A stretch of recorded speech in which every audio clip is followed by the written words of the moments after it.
Tuwing December 3, ipinagdiriwang ang International Day of Persons with Disabilities. Mahigit 2.47 milyon ang rehistradong PWD sa bansa ngayong 2025. May mga batas ang Pilipinas na nagtataguyod at nagtitiyak ng karapatan ng mga taong may kapansanan. Pero sa kabila ng mga ito, nananatiling mahirap para sa mga PWD ang magkaroon ng maayos na akses sa edukasyon, trabaho, transportasyon, at kalusugan. Mahinang implementasyon ng mga batas, kakulangan ng pondo at hindi sapat na mga programa ng pamahalaan ang ilan sa mga itinuturong dahilan.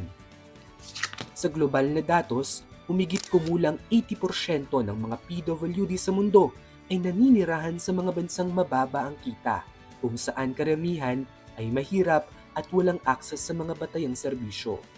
Ayon sa pag-aaral na inilathala sa Philippine Journal of Development, ilan sa mahalagang rekomendasyon upang maisulong ang tunay na inklusyon ang mas mahigpit na pagpapatupad ng accessibility law, kasama na rin ang mga mekanismo para sa pagpapanagot, pamumuhunan o investments para sa accessible na infrastruktura, lalo na sa sidewalks, public toilets at transport terminals, pagbuo at pagpapalakas ng support system sa mga komunidad, at mas malinaw at accessible na rights education at pagpapalawak ng kaalaman sa publiko.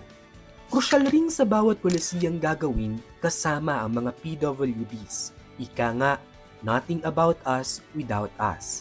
Ang access, dignidad at pantay na pagtrato ay karapatan ng lahat, hindi pribilehiyo. Lahat ay may puwang, wala dapat ang naiiwan.